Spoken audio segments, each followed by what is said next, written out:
But if this becomes a sort of quantifiable risk for event organisers, if they can look at it and go, X amount of people might not get in here, then I think that's a real worry for those American cities who are hoping to attract international events.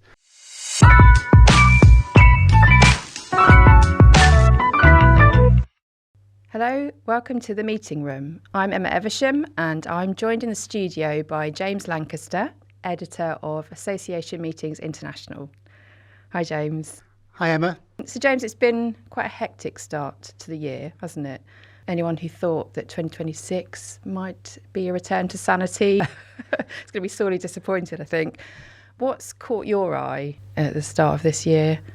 Well, you're right. It has been a hell of a start to 2026, all kinds of things kicking off around the world. And I don't think we're ever going to see a return to sanity. That's my kind of lasting impression of what's happened so far. But what's caught my eye, actually, what has caught my eye is a policy proposal that was announced at the end of last year in December by the Department of Homeland Security in the United States, which is proposing a sort of social media vetting of inbound tourists, international tourists to the US, could be asked to hand over their social media handles, so their Twitter accounts or X accounts, their Facebook accounts, their LinkedIn profile, anything like that, with a sort of proviso that they're allowing the American authorities to look at their social media history going back 5 years. So this is going to affect any tourist who would typically apply for an ESTA, which is an electronic system for travel authorization.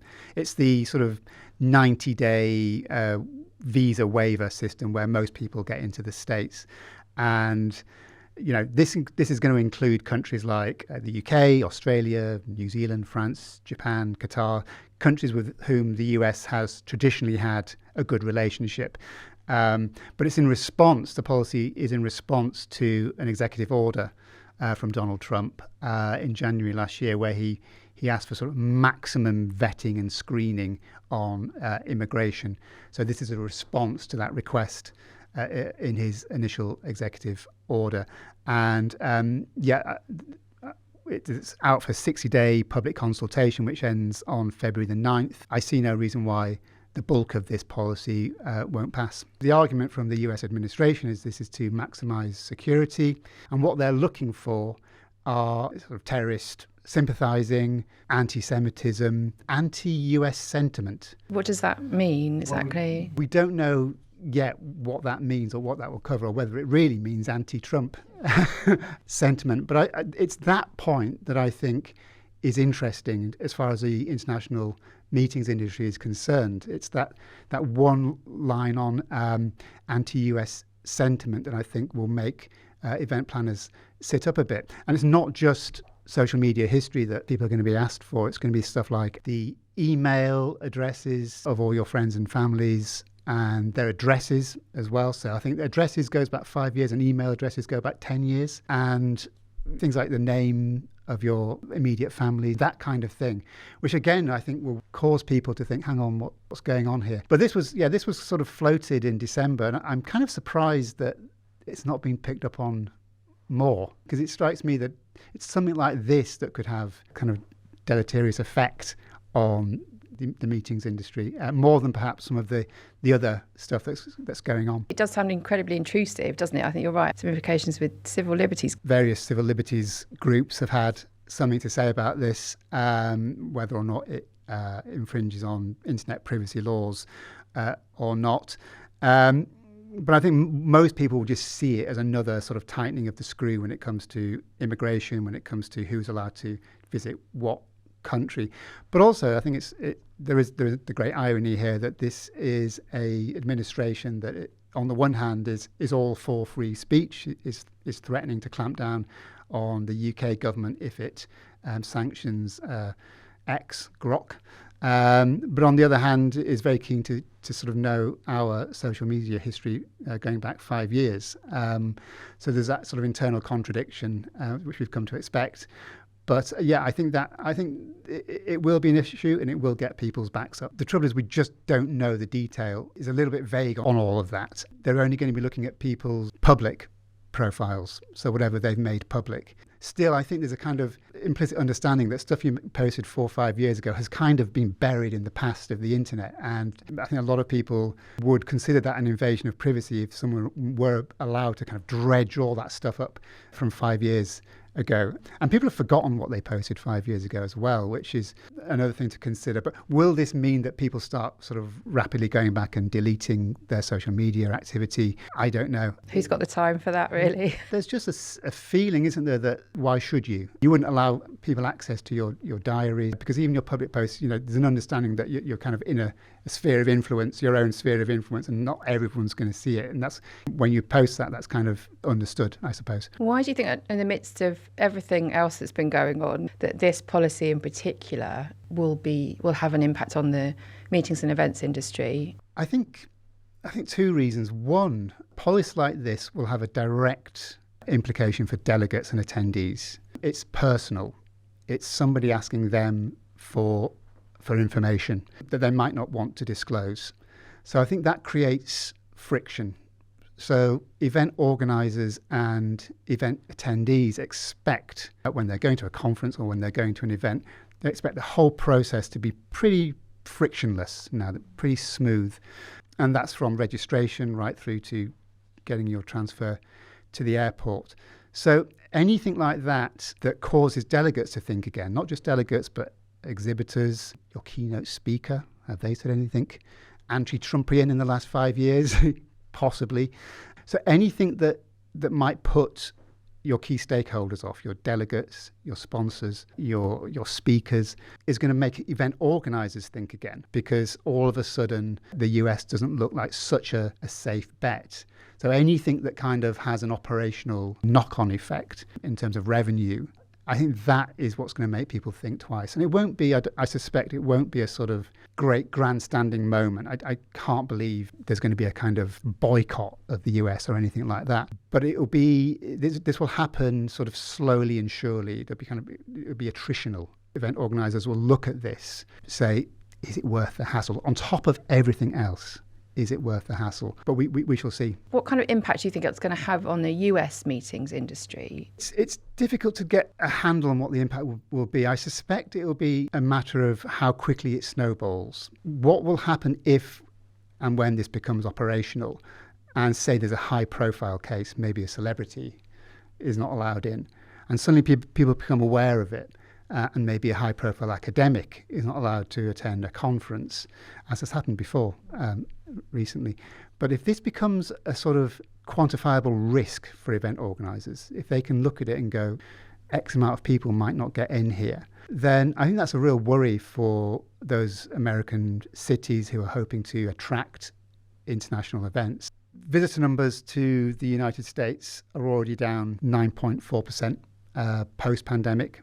I think last year numbers were down 4.5 million, so 4.5 million fewer inbound tourists to the United States last year than in 2024. The World Travel and Tourism Council estimates that those 4.5 million fewer visitors cost the US economy $12.5 billion last year. Brand USA, promotional body for the US, they have had a huge budget cut themselves. So this was a result of Elon Musk and Doge. They cut Brand USA's budget from 100 million to 20 million, so they had an 80% cut themselves. So there's an awful lot of pressure at the moment on US travel and tourism, and as a consequence, meetings and events in the US as well. It's already hurting the States, this kind of anti-immigration policy and rhetoric that's coming out of the White House. And this, I guess, will be seen as just another kind of turning of the screw on that. It's just another hurdle in terms of people getting into the country, which I'm sure nobody in America will be pleased about who are involved in the sector. Yeah, because then you have the knock-on effect to hotels, to hospitality, and then to people that might be adding on time from their trip. There is a kind of quiet boycott of America in terms of leisure tourists already happening. We did a survey not so long ago looking at Canada, how the Canadian meetings industry is responding to Trump's expressed wish to turn Canada into the 51st state of America. That was quite damning. That showed something like 95% are worried about it. 60% have already cancelled meetings that they were going to hold in the States. I think it was something like 44% of conference delegates said they were not going to go to the States as long as Trump was in power. Looking at the kind of geographical spread of it, you're going to see certain countries already having a quiet boycott of the States. When you look at some of the bigger geopolitical issues, Venezuela, Greenland, now Iran, what effect do you think it has on the international meetings industry? When you have a sort of permanent state of omni-crisis where stuff is just kicking off seemingly everywhere all the time, I think the danger is it has a sort of chilling effect on traveller sentiment, sort of per se, not necessarily events related, but people just think, you know what, I'm just going to sit this out. Travel becomes less appealing when there's all this kind of troubles everywhere, but also a kind of tightening of the immigration systems around the world. People just think again about it. And I think that kind of general, that could cause kind of general malaise in the travel industry, which would have a knock-on effect on events. We mentioned Canada there. If Trump is serious about taking over Greenland, and I think there's no reason to suggest he's not serious, I would suggest it's going to happen this year. I suspect Denmark will do as the Canadians have done, and they will have a more kind of formal or publicly stated boycott of America as well. So yeah, I think it's going to be piecemeal. The events industry is very resilient to this kind of stuff. It's a question of when will there be a tipping point, because post-pandemic, the events industry has bounced back. And despite all the kind of geopolitical stuff that's been going on since the pandemic, the events industry seems resilient. It seems bulletproof. And I think that's got something to do with the events industry. It's bringing people together. It's kind of, it's that face-to-face, it's trust. The sort of intrinsic values of the events industry are sort of almost set up for this kind of omni-crisis, if you like. But there, you do wonder if there will come a point where the numbers start to go in reverse, and things are just so kind of stressful that people do decide to stay at home. I hope not.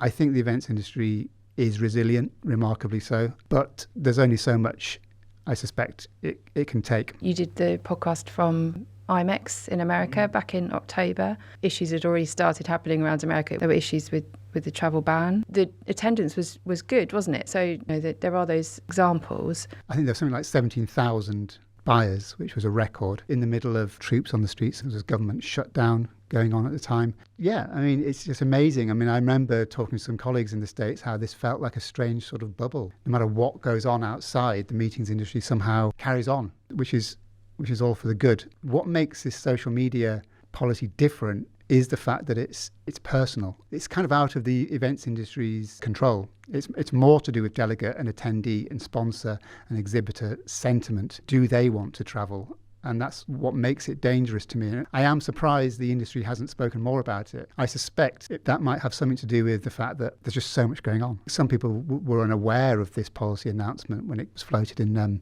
December, so stuff can get missed. It has the potential to be damaging especially for the United States meetings industry, but more broadly too. So I think it's very much worth our while to keep an eye on it. You specialise in the associations sector particularly. Do you think associations are more or less sensitive to these issues, given that they're mission-led organisations often? That's an interesting question. I mean, particularly I sort of focus on the international association sector, so it's particularly pertinent. I think when we talk about mission-led organisations, that often sounds like it has a kind of moral, there's a moral implication there. We're mission-led, we're values-driven. But I think it's worth reminding ourselves that some associations, their mission is to sell more vacuum cleaners, or their mission is to ensure that people are allowed to own guns in the United States. Not all associations are medical, they're not all sort of scientific or have any sort of higher purpose than to essentially protect the interests of their members. So that's what is meant by mission-led. There is a tendency for these organisations to be run by a sort of centre-left, liberal kind of educated person, this kind of Brussels bubble, who you wouldn't caricature them as being MAGA. There will be greater sensitivity, certainly amongst some international associations, around this issue. But I think it's a mistake to think of associations per se as some kind of as moral actors. They're not. Essentially, they are membership organisations. They have boards. They are responsible to their members. They have bylaws they have to adhere to. Most associations, if they have a rotation pattern, that might be written into their bylaws, so they can't just ignore North America. This could be Canada's gain, of course. Will international associations be more sensitive to this kind of thing? Again, I think it's to do with their members and how sensitive they are to this type of thing. And that could be pertinent because if you think about academic associations or medical or scientific associations or the kind of people who go to association meetings or NGO meetings, they're sort of journalists, a lot of them, policymakers. They wouldn't want to be caught in the spotlight here. They don't want to be the one at border control who's being called over and it all flares up. A lot of them are very vocal online and will have opinions on what's going on in Washington. So yeah, my hunch would be that although it's lazy to describe international associations as moral actors, they're not. At the same time, I do think that something like this, I think it would have more of an impact on international associations than corporates, say, on balance, Moving sideways, you wrote an opinion piece recently about the industry's attempts at advocacy, ruffled a few feathers. Where are we with advocacy?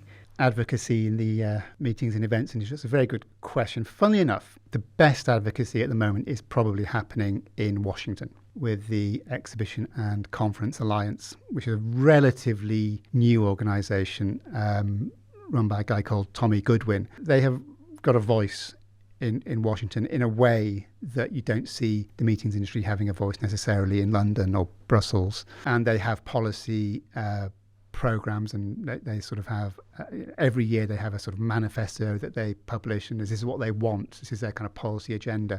So it's very well organised. So that in America, funny enough, it's probably the strongest we have for advocacy in the events industry. Elsewhere, the problem seems to me that there are too many cooks spoiling the broth. There are countless international associations and organisations representing meetings, events, and exhibitions. And it seems to me that they're all stepping on each other's toes a little bit.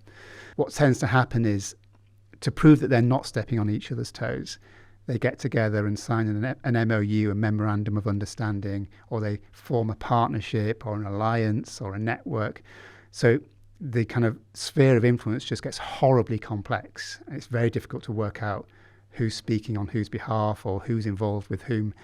There are literally dozens of partnerships which are now spinning out of associations agreeing to come together to speak with one voice.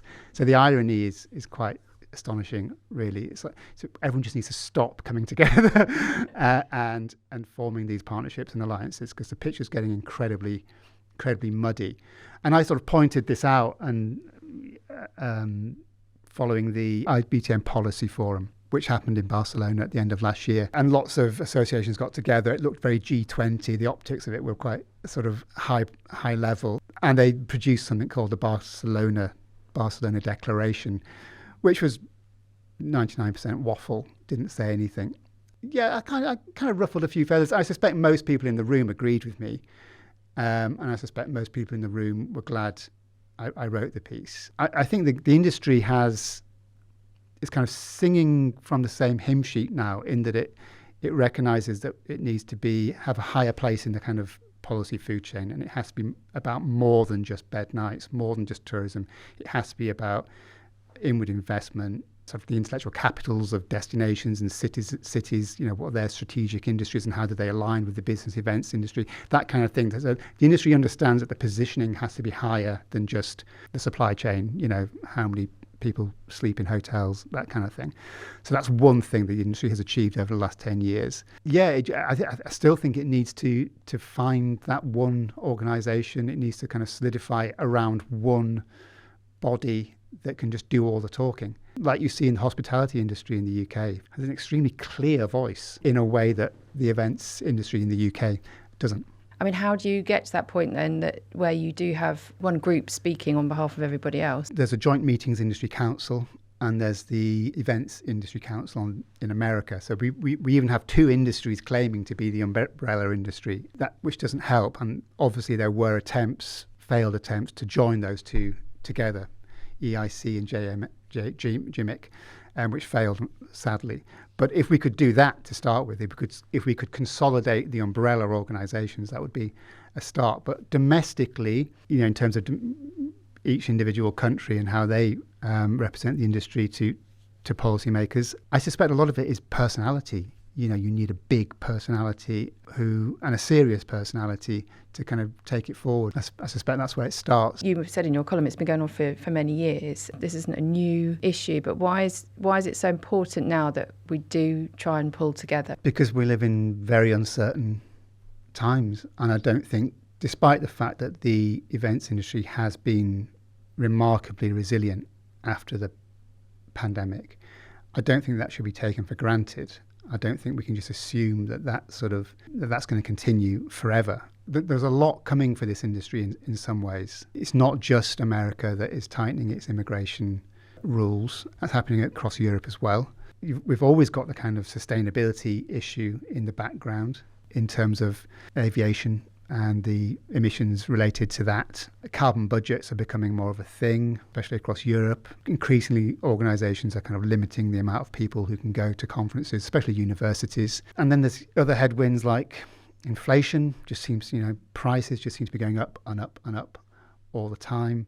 It seems at the moment that airfares are kind of artificially low and that they're going to start increasing in price. They have done a bit over the last few years, but it feels like there's further to go. The industry could be heading into like the perfect storm 10 years down the line.